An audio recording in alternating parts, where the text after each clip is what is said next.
Assalamualaikum warahmatullahi wabarakatuh. Kembali lagi bersama saya Amri Septiana di sesi kuliah online. Saya mahasiswa STIA UPT Kreatif Tasikmalaya kelas A2 Ilmu Administrasi Niaga semester 3. Kali ini saya akan membahas tentang akuntansi biaya, yaitu biaya produksi. Di mana materi yang akan saya sampaikan yaitu tentang biaya tenaga kerja, biaya bahan baku, dan biaya overhead pabrik. Tanpa basa-basi lagi, lanjut ke materi. Tarik ses. Baik, yang pertama adalah biaya tenaga kerja, yaitu imbalan yang diberikan oleh perusahaan kepada tenaga kerja yang dapat dinilai dengan satuan uang atas pengorbanan yang diberikannya untuk kegiatan produksi. Jadi, biaya tenaga kerja ini merupakan biaya utama yang digunakan untuk mengolah bahan baku menjadi produk jadi. Oleh karena itu, kita harus memahami elemen biaya tenaga kerja, karena kalau kita sampai tidak memahami, nanti perusahaan akan mengalami kerugian.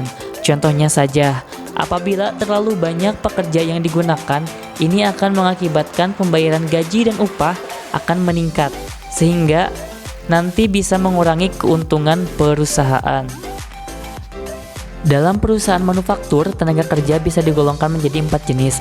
Yang pertama, menurut fungsi pokok dalam perusahaan. Ini dibagi menjadi 3 jenis. Yang ke-1, tenaga kerja bagian produksi. Ini berkaitan langsung dengan produksi barang. Yang kedua, tenaga kerja bagian pemasaran. Ini berkaitan dengan pemasaran barang. Yang ketiga, tenaga kerja bagian administrasi dan umum. Ini berkaitan dengan kantornya. Selanjutnya, menurut kegiatan departemen-departemen dalam perusahaan dibagi menjadi 2, yaitu departemen produksi dan departemen non-produksi. Sedangkan menurut jenis pekerjaan dalam perusahaan dibagi menjadi 3. Yang pertama, tenaga kerja bagian pabrik. Yang kedua, tenaga kerja bagian kantor. Yang ketiga, tenaga kerja bagian lapangan.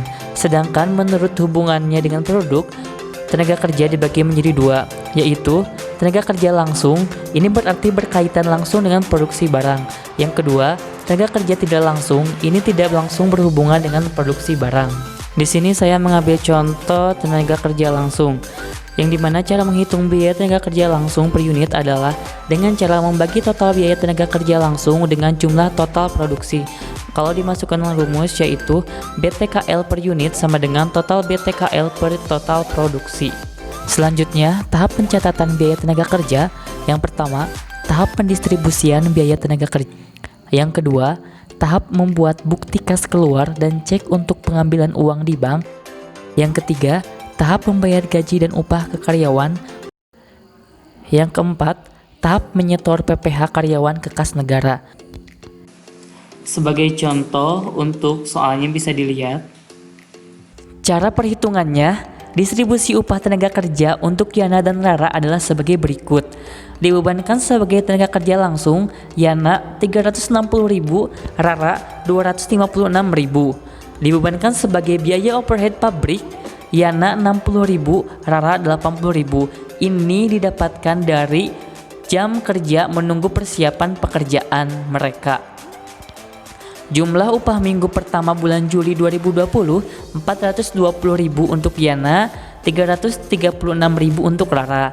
Sedangkan PPh yang dipotong 15%, Yana sebesar 63.000, Rara 50.400. Dan jumlah upah bersih yang terima mereka adalah untuk Yana 357.000 dan Rara 285.600 rupiah. Yang pertama, jurnal pendistribusian gaji.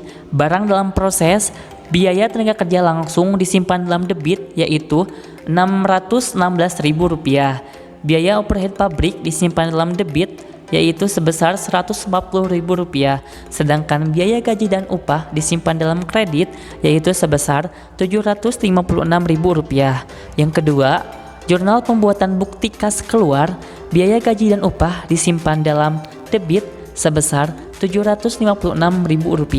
Sedangkan untuk utang PPh karyawan disimpan dalam kredit sebesar Rp113.400 dan untuk gaji dan upah disimpan dalam kredit sebesar Rp642.600.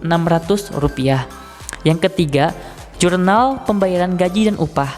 Utang gaji dan upah disimpan dalam debit sebesar Rp642.600 dan kas disimpan dalam kredit sebesar Rp642.600. Yang keempat, jurnal pembayaran PPh karyawan. Utang PPh karyawan disimpan dalam debit sebesar Rp113.400 dan kas disimpan dalam kredit sebesar Rp113.400. Selanjutnya yaitu tentang biaya bahan baku. Yang pertama, bahan baku atau raw material adalah bahan yang digunakan dalam membuat produk di mana bahan tersebut secara menyeluruh kelihatan pada produk jadinya atau merupakan bagian terbesar dari bentuk barang. Dari pengertian tersebut, maka bisa diambil kesimpulan bahwa biaya bahan baku atau raw material cost adalah seluruh biaya untuk memperoleh sampai dengan bahan siap untuk digunakan yang meliputi harga bahan, ongkos angkut, penyimpanan, dan lain-lain. Metode pencatatan bahan baku ini ada dua macam. Yang pertama, metode fisik atau physical inventory method. Karena dalam metode persediaan fisik, hanya tambahan persediaan bahan baku dari pembelian saja yang dicatat dalam kartu persediaan. Yang kedua, metode mutasi persediaan atau perpetual inventory method. Dalam metode mutasi persediaan, setiap mutasi bahan baku dicatat dalam kartu persediaan.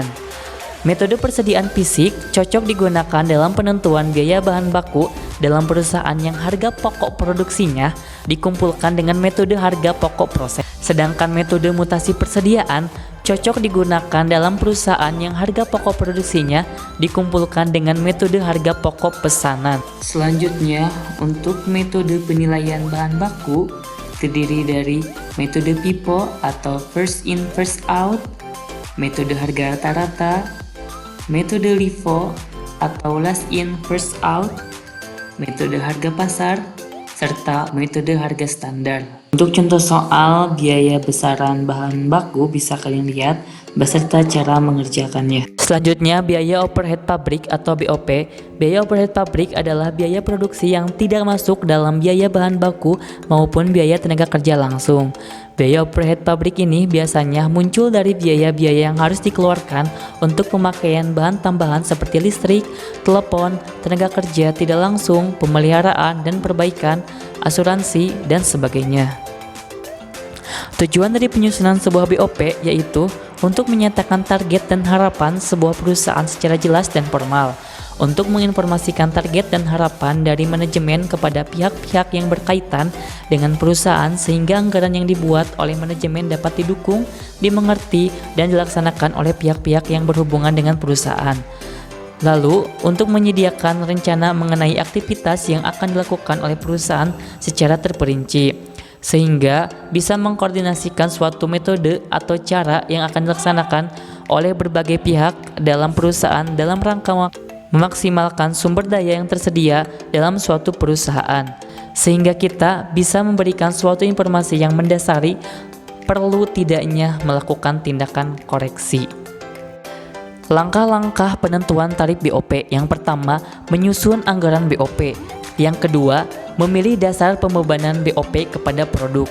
Yang ketiga, menghitung tarif BOP. Selanjutnya, menyusun anggaran BOP. Ada 3. Yang pertama, kapasitas teoritis atau theoretical capacity adalah kapasitas pabrik atau suatu departemen untuk menghasilkan produk pada kecepatan penuh tanpa berhenti selama jangka waktu tertentu. Yang kedua, kapasitas normal atau normal capacity adalah kemampuan perusahaan untuk memproduksi dan menjual produknya dalam jangka panjang. Yang ketiga, kapasitas sesungguhnya yang diharapkan atau expected actual capacity adalah kapasitas sesungguhnya yang diperkirakan akan dapat dicapai dalam tahun yang akan datang. Menghitung BOP. BOP sama dengan BOP yang dianggarkan dibagi taksiran dasar pembebanan. Rumus perhitungan tarif biaya overhead pabrik adalah sebagai berikut. Persentase biaya overhead pabrik dari bahan baku yang dipakai yaitu sama dengan taksiran biaya overhead pabrik dibagi taksiran biaya bahan baku yang terpakai dikali 100%. Contohnya, taksiran biaya overhead selama 1 tahun anggaran yaitu Rp2 juta. Taksiran biaya bahan baku selama 1 tahun anggaran adalah Rp4 juta. Tarif biaya overhead adalah sebesar 2 juta rupiah dibagi 4 juta rupiah dikali 100% sama dengan 50% dari biaya bahan baku yang dipakai.